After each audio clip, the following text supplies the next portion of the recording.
Саламатсыңарбы кымбаттуу кыздар. Бүгүнкү сабагыбыздын темасы кыздардын репродуктивдик ден соолугу. Репродукция латындын продуко сөзүнөн келип чыккан жана кайта өндүрүүнү, башкача айтканда өзүнө окшоштуу пайда кылууну билдирет. Бардык тирүү организмдер репродуктивдик функцияларга ээ жана репродукция органдары бар. Аялдардын репродуктивдик системасы ички жана тышкы жыныс органдарынан турат. Ички жыныс органдары кичи жамбаш чарасынын көңдөйүндө жайгашкан. Алар жумурткалыктарды, аялдын жыныс бездери, фаллопий түтүкчөлөрү, жатын жана жыныс кынын камтыйт. Тышкы жыныс органдары кичи жана чоң жыныс эриндери, вульва, клитор, кыздык челкабык. 10 жаштан 19 жашка чейинки курак өспүрүм мезгил деп аталат.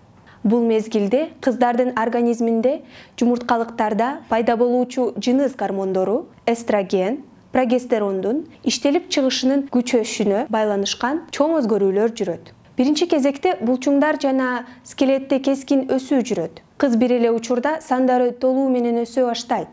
Жамбаш чарасы кеңейет, ал эми ийиндери кууш тартат. Сүт бездери өнүгө баштайт. Жыныс органдарынын өнүгүүсү жүрөт. Колтукта жана чатта түктөр өсө баштайт. Тери майын иштеп чыгуу менен май бездери активдүү иштейт. Мындан улам беттин териси майлуу болуп калат жана безеткилер пайда болот. Жумурткалыктарда жумуртка клеткасы жетилет дагы айыз башталат. Бул жатындын ички катмарынын бөлүнүп ажырашы менен шартталган жыныс жолдорунан келген кан аралаш суюктуктар.